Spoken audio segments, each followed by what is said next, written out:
Bien, ya se estableció la cultura organizacional, pero ojo, ahorita teóricamente les he hablado de la cultura organizacional como primer paso, pero previo a ese paso debe de ser el resultado de un análisis, que ahorita se lo estoy poniendo como segundo paso, pero en la práctica el análisis me debe de generar la información o los insumos para poder establecer o reorientar la cultura organizacional de cualquier organización. Veamos entonces cómo se debe de hacer este análisis. Lógicamente, el análisis debe ser resultado de un proceso de investigación, temáticas que se vieron en la asignatura de investigación de la ingeniería industrial e introducción de la ingeniería industrial. Bueno, pues eso hoy traigámoslos aquí en la práctica para poder llegar a hacer estos análisis.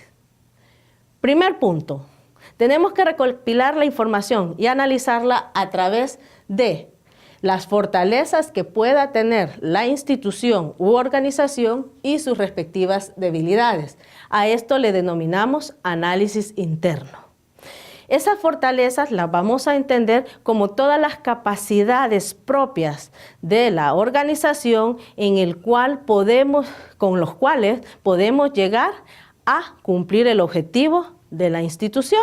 Podemos presentar los productos a nuestros clientes, podemos darle un trabajo digno a nuestros trabajadores, podemos hacer negociaciones con los demás stakeholders. Y las debilidades son aquellos obstáculos en el cual nos impiden desarrollar plenamente esos procesos de los cuales he hablado anteriormente. Análisis externo. En el análisis externo, aquí vamos a investigar fuera de la organización. En el interno es dentro de la organización. Aquí vamos a hablar entonces de un conjunto de elementos que, visto desde el enfoque sistémico, nos rodean en un macrosistema con el cual la organización tiene relaciones. ¿Cuáles son? Los clientes, los proveedores, la competencia, la sociedad misma, ¿verdad? Y el gobierno. Entonces, tenemos que ver esas relaciones con esos elementos. ¿Se me habrá escapado alguno? Ustedes lo pueden analizar y hacer ver cuáles son las oportunidades que tenemos con ellos y cuáles son las diferentes amenazas que nos generan ese elemento o ese entorno para que podamos cumplir con el objetivo de la organización. Y una vez establecidos tanto los análisis internos y externos, viene el análisis del establecimiento de políticas y estrategias. ¿Qué vamos a hacer con esa información que hemos recolectado y que hemos analizado y que llegamos a ciertas conclusiones? ¿Cómo podemos atacar, llamémoslo así, esos problemas o podemos aprovechar esas oportunidades? Bueno, pues primero debemos de cruzar esa información, tanto interna como externa, para luego establecer las diferentes estrategias y los planes de acción para poder minimizar el peligro o maximizar esas oportunidades. Bueno, ahora, para el análisis interno, ¿qué es lo que necesitamos? Existen diferentes técnicas para poder hacer ese análisis. Aquí vamos a traer a colación una técnica que hemos hablado anteriormente. En el camino van a ir descubriendo cuál es esa técnica. Primero, en este análisis prácticamente vamos a buscar cuáles son los factores de la empresa y priorizarlos, cuáles son los factores claves y cuáles son los no tan claves, pero que es posible que los podemos potenciar o posiblemente los podemos eliminar. Bien, en esos factores vamos a hablar de recursos humanos, físicos, ¿verdad?, financieros y metodológicos. ¿Y cuáles son los elementos diferenciales que se destacan en la utilización de esos recursos? Dentro de esos elementos diferenciales podemos clasificarlos de acuerdo a las siguientes funciones. Podemos ver cuáles son los elementos diferenciales en la comercialización. Un elemento diferencial puede ser el establecimiento de créditos. en la venta de algún producto. Ahora, ese elemento diferencial, si no lo cuidamos, posiblemente nos vaya a dar un factor negativo, ¿verdad? Los técnicos productivos, cómo estamos realizando nuestro servicio o elaborando nuestro producto. Y saber que estos factores podemos darle ese elemento diferencial. Por ejemplo, el tiempo de entrega de los productos o el tipo de embalaje en el cual estamos trabajando para dicho producto. Humanos y de gestión. Esto es muy importantísimo, que cómo tratamos nuestro recurso humano y cuál es el elemento diferencial de ese trato de este recurso. Por ejemplo, si las personas tienen prestaciones más allá de las prestaciones que exige la ley.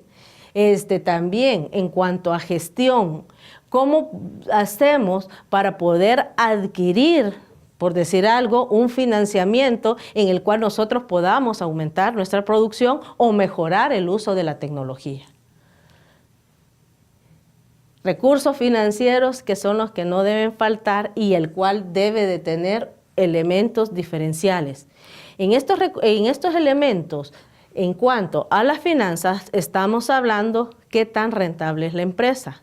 Y además de ver la rentabilidad de la empresa, qué tan beneficioso es esa rentabilidad hacia todos los involucrados. Lógicamente se piensa en el dueño de la empresa, se piensa en sus colaboradores, se piensa en todo el personal que tiene bajo su cargo y se piensa en que dentro de esa rentabilidad, cómo se aporta hacia afuera, hacia el medio ambiente en que se encuentra esta empresa. Algunos ejemplos de este análisis interno.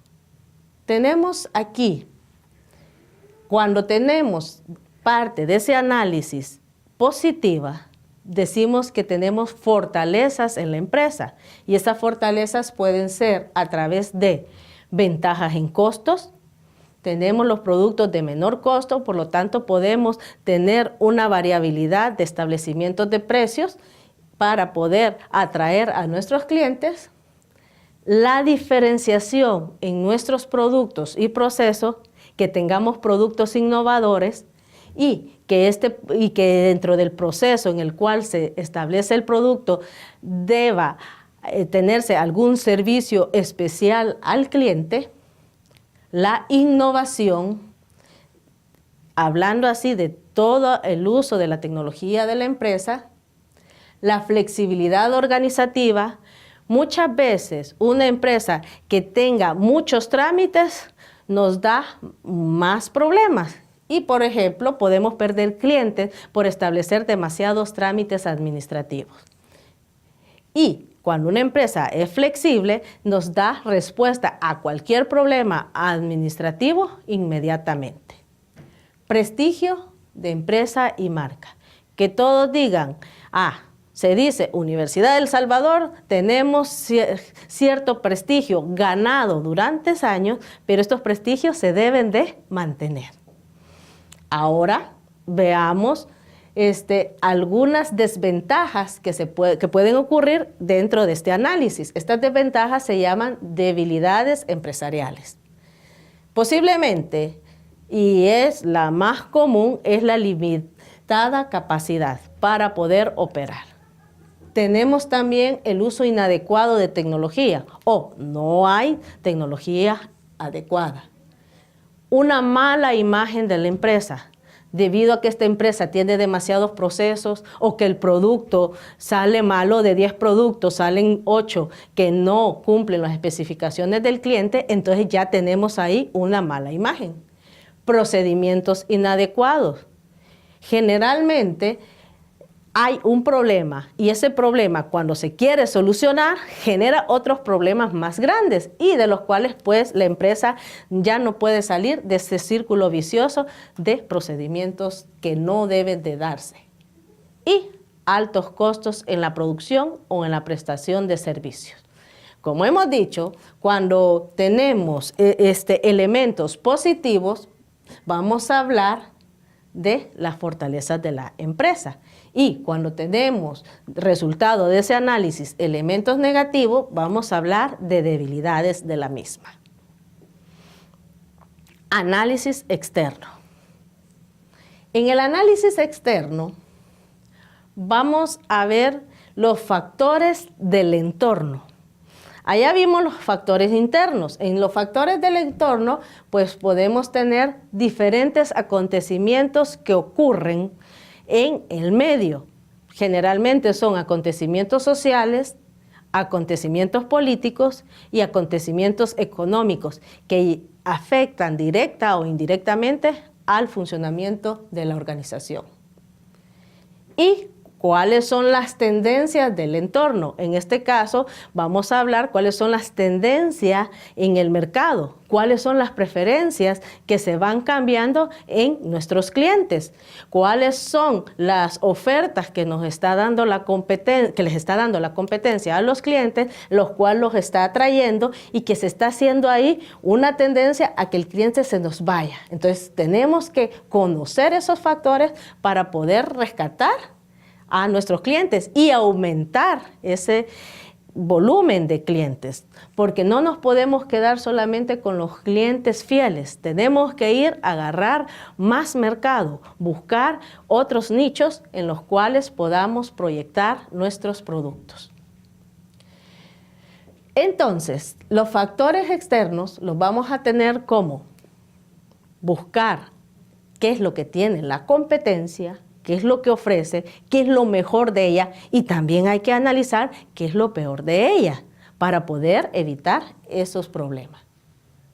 Los consumidores, ¿qué es lo que prefieren? ¿Cuáles son sus requerimientos? Y como habíamos dicho anteriormente, ¿cuál es la tendencia de esas preferencias? Porque recuerden que los consumidores, como parte de una sociedad, siempre van a buscar hacer ese cambio para poderse integrar a las exigencias de la sociedad misma. Tenemos también que analizar los proveedores. ¿Cuáles son las ventajas que ellos nos ofrecen? ¿Cuáles son los problemas que ellos puedan tener y que nos pueda afectar a nosotros como clientes potenciales de ellos? Y no hay que olvidar el reemplazo. Cuando estamos hablando de reemplazo, estamos hablando de empresas emergentes que posiblemente traigan muchos elementos de innovación que nos puedan sacar tanto a la competencia como a nosotros del mercado. Entonces, no hay que descuidar esa parte de los factores del entorno.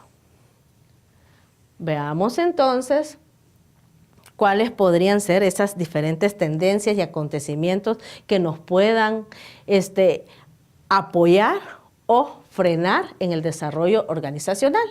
Tenemos tendencias económicas, vemos aquí que la canasta básica cada día va aumentando su valor y que ese valor pues afecta el bolsillo del trabajador, y este bolsillo afectado es posible que deje que nuestro producto ya vaya quedando relegado a un segundo plano. Entonces hay que ver esa tendencia económica.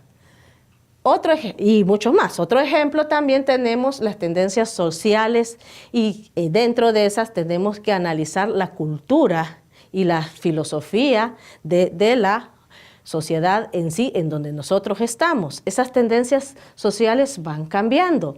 Por ejemplo, en Europa ahora se está dando mucho la tendencia en que se exigen productos orgánicos, en el cual haya menos contaminantes químicos, y que lógicamente eso requiere un trabajo mucho más fuerte por parte de nuestras empresas si queremos ir a competir allá o a vender siquiera allá en Europa, y que debemos de involucrar un análisis en el cual podemos decir, ¿entramos o no entramos a ese mercado? Pero lógicamente el mercado europeo es un mercado que paga muy bien. Y sería triste de que nos salgamos de esa tendencia y nos pongamos en una posición cómoda y decir, no, mejor nos quedamos con nuestros productos elaborados así como lo hemos hecho durante muchos años. No, entonces hay que ver esas tendencias de el medio en que se desarrolla la organización y del medio en que podía proyectar esa organización. También hablamos de las tendencias ambientales. La elaboración de nuestros productos debe de estar de acuerdo a respetar y armonizar las relaciones con el medio ambiente. Aquí estamos hablando del medio ambiente no social, sino natural. Tenemos que ver los factores políticos y legales. No podemos hacer ningún análisis externo sin ver cómo están las condiciones del gobierno en vigencia. Definitivamente debemos de analizar cuáles son esas líneas de acción o las líneas que nos está dando políticamente el Estado en un momento determinado y cuáles son las posibles líneas que van a ir más adelante. ¿Cuál es la legislación en la cual nosotros estamos trabajando? Por ejemplo, ahorita tenemos la Ley de Prevención de Riesgos Laborales, el cual nos exige ciertos protocolos que hay que seguir para que la empresa funcione correctamente. Si no se cumple, entonces estamos cayendo en ilegalidades. Todo eso debemos de conocerlo para poder operar bajo el respeto de las leyes del Estado. Acción directa. Estos factores debemos de identificar cuáles son los factores que afectan directamente el entorno de la empresa. Una acción directa es, lógicamente, las acciones que nos dé los proveedores. Otra acción directa, las acciones que nos esté dando los consumidores.